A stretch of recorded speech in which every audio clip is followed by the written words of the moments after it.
हरे कृष्णा। मेरे चैनल पर आप लोगों का बहुत बहुत स्वागत है। और वीडियो अगर अच्छे लगे तो लाइक शेयर एंड सब्सक्राइब ज़रूर कीजिए। ठीक है, आज बात करेंगे कि किसी भी चीज़ के बारे में हमें नॉलेज होना या फिर उसकी गहराई तक नॉलेज होना क्यों ज़रूरी है।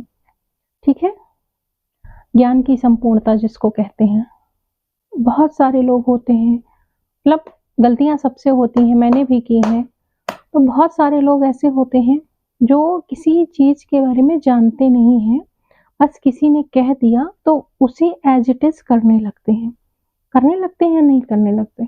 बहुत सारे लोग ऐसे हैं कि सपोज़ दैट आपने कहा कि ऐसा करना है, वो वैसा करने लगते हैं। वो फिर ये नहीं सोचते कि क्यों करना है? क्या इसकी ज़रूरत है हमें या नहीं है?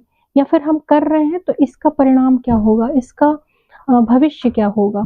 ऐसा होता है ना कि परिणाम के बारे में नहीं सोचते हम। तो आइए एक कहानी के द्वारा समझते हैं। ठीक है, तो 2 व्यक्ति थे, नदी के किनारे पहुँचे और उन्हें नदी को पार करके जाना था। ठीक है, तो उन्होंने देखा कि नदी के किनारे एक नाव पड़ी हुई है। अब एक बोला कि नाविक तो नहीं है, नौका पड़ी है, नदी पार कर लेंगे। पर दूसरा बोला कि नहीं भाई, नदी पार करने के लिए तो नाव के साथ-साथ नाविक की भी ज़रूरत है। तो उसने बोला नहीं, ऐसा तो कुछ नहीं है, पतवार की ज़रूरत नहीं है। तो उसने बोला कि ऐसा कैसे हो सकता है?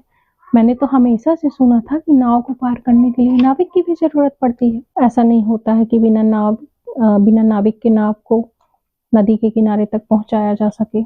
बट उसने अपने दोस्त की एक बात नहीं मानी। उसने नाव उठाई और अकेला ही चल पड़ा। जब नाव उठाई और क्या किया, जब चल पड़ा तो नदी में धारा का बहाव तेज़ था, तेज़ बहाव हुआ और नाव चल पड़ी। चल पड़ी जब नाव, तो कुछ दूर पहुँचकर और तेज़ लहरें उठी और जैसे ही लहरें उठी तो नाव पलट गई और वो व्यक्ति वहीं पे ऑन द स्पॉट डूब गया। ठीक है, तो इससे हमें क्या सीख मिलती है? इससे हमें यही सीख मिलती है कि जब तक हमें किसी वस्तु के बारे में, किसी जगह के बारे में या फिर किसी कार्य को करने से पहले हमें उसके बारे में नॉलेज ना हो, तो हमें अधूरे ज्ञान के साथ नहीं करना चाहिए कोई भी काम। ठीक है, पहली चीज़। दूसरी चीज़ इससे ये भी सीख मिलती है कि अगर हमें किसी ने कुछ कह दिया है, तो जब तक हम उस बात की यथार्थता को ना जानें, तब तक किसी व्यक्ति या किसी भी वस्तु का उपयोग ना करें। और तीसरी बात कि बहुत लोगों की ये आदत रहती है कि किसी भी व्यक्ति से ज्ञान की संपूर्णता को जाने बगैर या फिर यथार्थता को जाने बगैर उससे विरोध मोल ले लेते हैं। तो ये भी नहीं करना है। इससे ये भी सीख मिलती है कि जब तक हम किसी चीज़ की यथार्थता को, संपूर्णता को ना जानें, तब तक उससे ना भिड़ें, नहीं तो वो अपोज़िट हमारे ऊपर आता है और हमें नुकसान पहुँचाता है। ठीक है, आज के वीडियो में इतना ही। वीडियो अच्छा लगा हो तो लाइक शेयर एंड सब्सक्राइब करें।